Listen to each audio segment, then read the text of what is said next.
Yes. Your Chelsea friend, for instance. Yeah. Does he go to you? No, he's like me. He got sent down for football.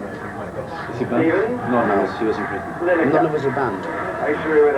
But we're not banned, but we won't go for simple reason that if anything happens, we will be the ones to get picked up regardless. And I'm not doing any more time in prison for football. What was prison? I got a good job in there. I kept my head down. I was all right because I did it in Leeds prison, of course. And a lot of the prisons who supported Leeds. A lot of my mates kept coming in and out for various things, including football, burglaries, car thefts and things like that, right? Leeds, like, there's a little town called Bradford, you know, Bradford City. It's only 8 miles away from Leeds.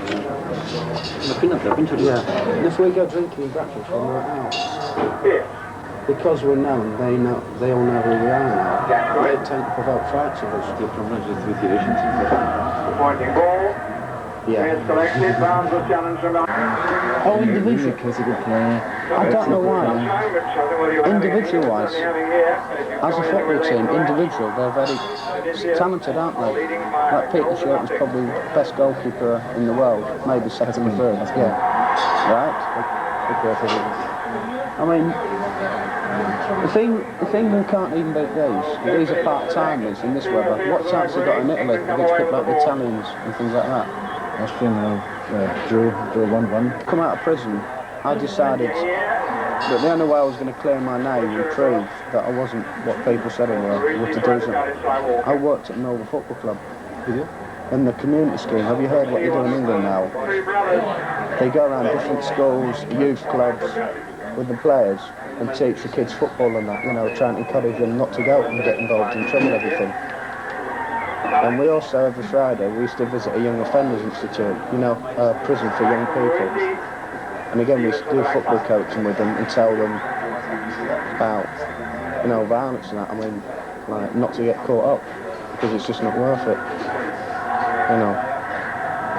So again, that was one positive side I did. Chris Lightbound, I don't know if you know from the Sunday Times. Yes, Jerry Sumner. Yeah, this is... Wasn't he robbing, stabbing people and causing trouble? You know. How many percent of offence are these really well ones? I wouldn't know. See, Leeds have been out of touch 8 years now because we've been out in the second division.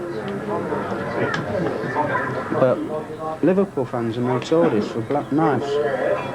Only attacking firms, or are they attacking every well? What? Liverpool?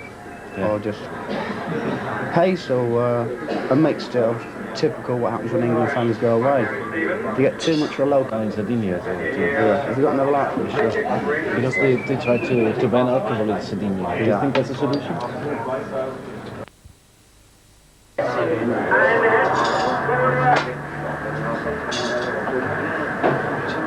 Where's the crossbar? Quite big, we know they're walking around with us. That's just it. It's right up. That's right. Go have a go. Unchanging, that's why you always got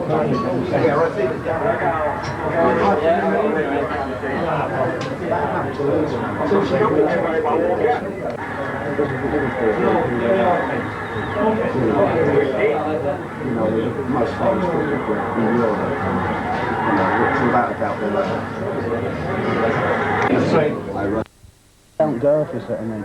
So everyone thinks the biggest laugh of all is they all think you've signed an agreement and you'll have membership cards and you don't. It's just it's people you travel with every week, you go to football with every week, you drink with every week, and you stick together. And if one of your mates has got a problem, you help them out regardless. As I said, because of the focus. And when the police left the room, I turned around to one of them and said, look, I don't need this hassle. It's got nothing to do with our case. And they started saying, look David, if you don't tell us what you want, we'll just knock hell out of you in this cell. I said, I tell you what, try it then. I said, because I'll get you first. You know. See, the first 2 interviews, my solicitor were there, and I said nothing. But the next 2 interviews, My solicitor wasn't there. And I still didn't say nothing, but according to the police, I admitted everything. We proved at the court case that they'd amended all statements and now changed words around everything. Are you running already? Yeah. In my life. My first one is to my family and friends. The second is to Leeds United Football Club.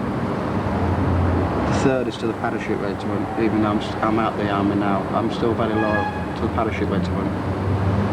And the fourth is to the Queen. Nothing else in this country. I believe very highly in the Queen. Maybe because of the Parachute Regiment. David, the hooligans are organized in firms, and when you go to a away match, the firms meet and there is trouble, there is violence. Why? Because when you go to a town, you go in there and you know that they will be waiting for you. And you're not going to let yourself get beaten up and turned over. People say, if you come to this ground, you get beaten up. You know, or come to Chelsea and die. But we're not scared to go anywhere. We follow Leeds United Football Club. Leeds are number one, so we go regardless. You know. And you don't be afraid being beaten up? I'm worried about getting stabbed and beaten up, but the mates you go with, it never happens because you all stick together regardless. You know. You all know you're in the same position, and then if one or two of you run away or don't turn up or nothing, it lets everyone else down. You know. But what's the... I think I moved out of the way. Okay. So you love football, you love Leeds United. Mm-hmm. Is a football game without the clash with the other firm a boring game for you? Sometimes you get let down because you go expecting trouble, and it hasn't happened. Like when Leeds played West Ham this season, there were a mob of about 1,000 Leeds fans waiting for West Ham because everyone had heard that West Ham would come into Leeds, but they never showed up. So we felt let down because West Ham were a big firm and they never come into the town. And you were disappointed?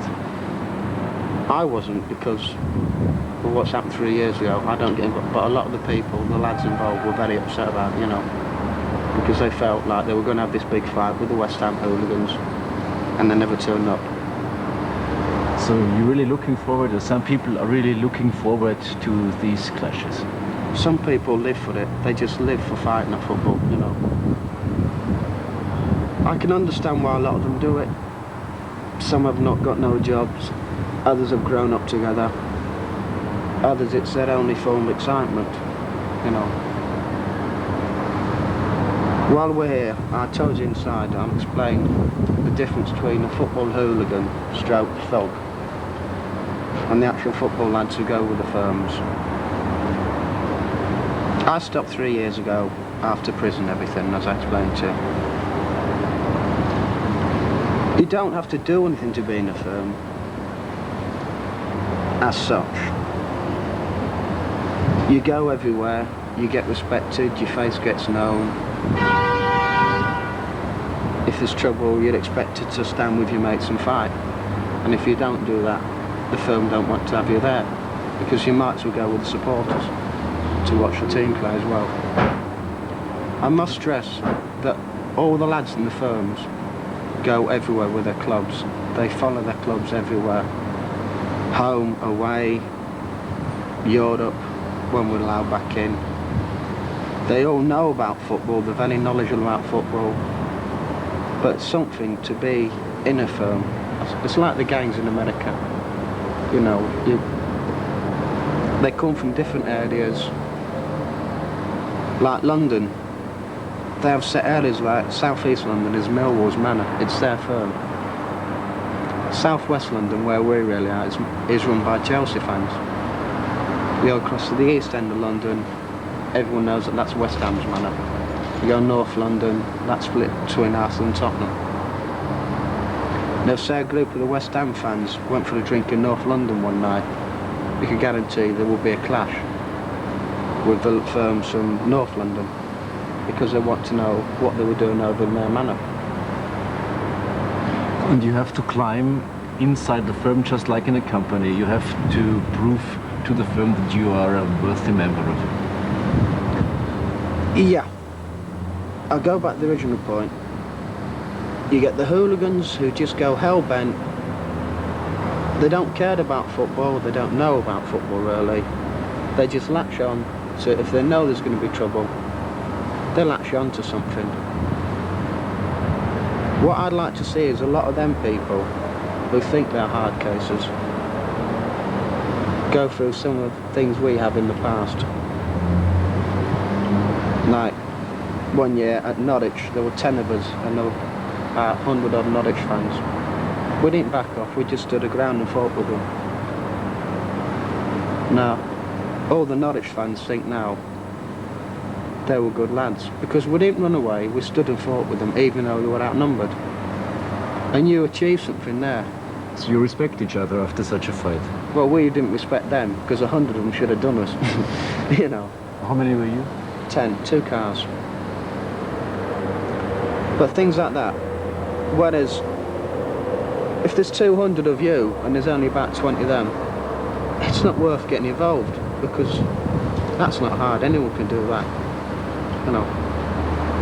How many times did you get beaten up, or how many times did you beat somebody up? I've never beaten people on matches, can I make that clear? I believe, mainly because of my training parachute regiment, I can look after them, so I know how to hit people. I believe that once you hit them and they're finished with, you know, they don't want to fight no more. You don't go over the top and kick them when they're down everything, you know. I've stopped Leeds fans doing it before, you know, when they've got hold of a lad on his own. I've actually turned around and said to him, if that's what you want to get up to, you don't travel with us to matches. Because that is the sort of thing that makes bad press everything, you know, and gets people against us. But now the World Cup is ahead. Whole of Europe is afraid of the English hooligans. What do you expect from Italy? I don't think the whole of Europe is afraid. Again, this has been built up by the press for so long. You know, what is going to happen? And the idiots, the hooligans, are loving it, because they know if they go to Italy and cause trouble now, they're going to have a platform, they're going to be seen. They love it, they want to get, you know, get the publicity, everything, get the fame.